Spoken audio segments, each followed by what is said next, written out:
Guys जिस topic को हम लोग डिस्कस करेंगे वो है करेवा। इस टॉपिक के अंदर सिंपल सी चीज ध्यान में रखनी है, करेवा किससे एसोसिएटेड है? करेवा मिट्टी है, यहां पर हम लोग को देखने को मिलती है जम्मू एंड कश्मीर की। दैट्स इट, सिर्फ इतनी ही सी चीज ही बस आपको इसके अंदर ध्यान में रखनी है। बट थ्योरेटिकली मैं आपको बताना चाहूंगा, तो despite it's agricultural and archaeological importance, इसकी एग्रीकल्चरल और आर्कियोलॉजिकल इंपॉर्टेंस के कारण, मतलब कृषि और पुरातात्विक महत्व के बावजूद करेवा मिट्टी को निर्माण कार्यों में इस्तेमाल करने के लिए खोदा जा रहा है। तो कंस्ट्रक्शन एक्टिविटीज के लिए इसको जो है वो खोदा जा रहा है। बिल्कुल high fertile alluvial soil deposit ये हम लोग को देखने को मिलती है कश्मीर की, राइट। तो ये चीज आप थोड़ा सा ध्यान में रखना।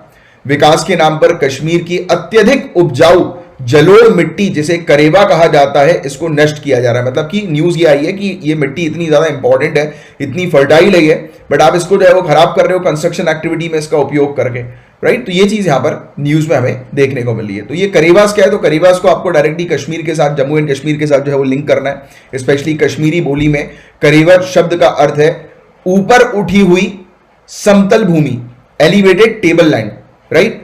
और ये टर्म जो है वो उपयोग में लाया गया था गॉडविन ऑस्टिन के द्वारा 1859 में, और बाद में फिर लाइडेकर के द्वारा 1878 में लाया गया था। तो ये इतना कुछ खास इंपॉर्टेंट नहीं है, बट आप ये ध्यान में रखो कि करेवा जो है वो कहां से एसोसिएटेड है। ये मिट्टी है, फर्टाइल सॉइल ये हम लोग को देखने को मिलती है, काफी उपजाऊ मिट्टी है जो कि कश्मीर से एसोसिएटेड है। इसका लोकल नाम भी हम लोग को कश्मीरी लैंग्वेज में वुद्र देखने को मिलता है, वुद्र। तो ये लोकल नेम है इसका, राइट। और करेवास थिक डिपॉजिट ग्लेशियल क्ले की हम लोग को देखने को मिलती है, थिक डिपॉजिट है, मतलब अच्छी सॉइल है, काफी फर्टाइल सॉइल हम लोग को देखने को मिलती है। ये कश्मीर वैली में बनी कैसे? तो कश्मीर वैली, ये चीज फैक्चुअल चीज है, ये आपसे पूछी जा सकती है कि कश्मीर वैली बताइए इन ऑप्शन में से किसके बीच में आती है। तो ग्रेटर हिमालयस और पीर पंजल रेंज के बीच में हम लोग को कश्मीर वैली देखने को मिलती है, कश्मीर घाटी, राइट। तो ये चीज आप थोड़ी सी ध्यान में रखिएगा।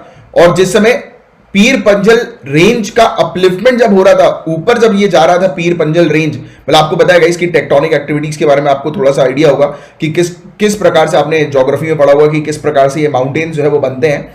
तो जब ये फॉर्मेशन हो रहा था माउंटेन्स का, राइट, जब ये टेक्टोनिक एक्टिविटीज हम लोग को देखने को मिल रही थी, जब ये अपलिफ्टमेंट जब हो रहा था, तो उस दौरान ये मिट्टी जो है वो बन रही थी, राइट। उस दौरान ये मिट्टी डेवलप जो है वो हो रही थी, और पूरा का पूरा कश्मीर वैली जो है वो एक बड़ा सा लेक के तौर पर जो है वो बन गया, और स्लोली स्लोली ये बर्फ में जो है वो तब्दील हो गया, ग्लेशियल डिपॉजिट में चेंज हो गया, एक्यूमुलेट हो गया, और एक बहुत बड़ा लैक्यूस्ट्राइन प्लेन जो है ये बन गया। लैक्यूस्ट्राइन यानी कि झीलिया मैदान, झील वाला मैदान हम लोग को देखने को मिल रहा है कि ये तैयार हो गया, बन गया। फिर बाद में जाकर इसका पानी जो है वो वहां से हट गया, पूरी तरह से खत्म हो गया, और जो रिमेन्स जो बचे वो अनकंसोलिडेटेड हम लोग को देखने को मिल रहे थे। उसमें मिट्टी थी, पत्थर थे, कंकड़ थे, राइट। इस प्रकार के डिपॉजिट्स हम लोग को देखने को मिल रहे थे जो कि काफी फर्टाइल थे, राइट। और इकोनॉमिक सिग्निफिकेंस भी अगर करेवास की अगर हम लोग बात करें तो करेवास डिपॉजिट्स जो हम लोग को देखने को मिलते हैं, यानी कि ये जो मिट्टी जो है वो अलग अलग सॉइल और सेडिमेंट्स से जो है वो मिलकर बनी है। यानी कि इसके अंदर रेती आपको मिल जाएगी, क्ले है, सिल्ट है, शेल है, मड है, लिग्नाइट है, लोजेस है, राइट। तो काफी सारी इसके अंदर फीचर्स हम लोग को देखने को मिलते हैं। और आप जानते हैं इसकी जो फर्टाइल जो मड होती है, मिट्टी जो सॉइल जो हम लोग को देखने को मिलती है, जो काफी ज्यादा उपजाऊ होती है, उसके अंदर बहुत सारे आप कह सकते हैं कि एलिमेंट्स जो होते हैं वो मिक्स्ड रहते हैं, राइट, जो कि उसको उपजाऊ बनाने का काम करते हैं, फर्टाइल बनाने का काम करते हैं, राइट। तो एग्रीकल्चर के लिए और हॉर्टिकल्चर एक्टिविटी के लिए काफी यूजफुल हम लोग को देखने को मिलती है। और करेवा फॉर्मेशन जो है वो यूजफुल किसके लिए है? जाफरान के कल्टीवेशन के लिए। आपको पता होगा कि जाफरान जो कि लोकल वेराइटी हम लोग को सैफरॉन की देखने को मिलती है, कश्मीरी घाटी में उगाई जाती है जो केसर, तो वही जिसको हम लोग जाफरान कहते हैं, जाफरान। तो जाफरान क्या है? केसर, सैफरॉन, कश्मीर में उगाई जाने वाली।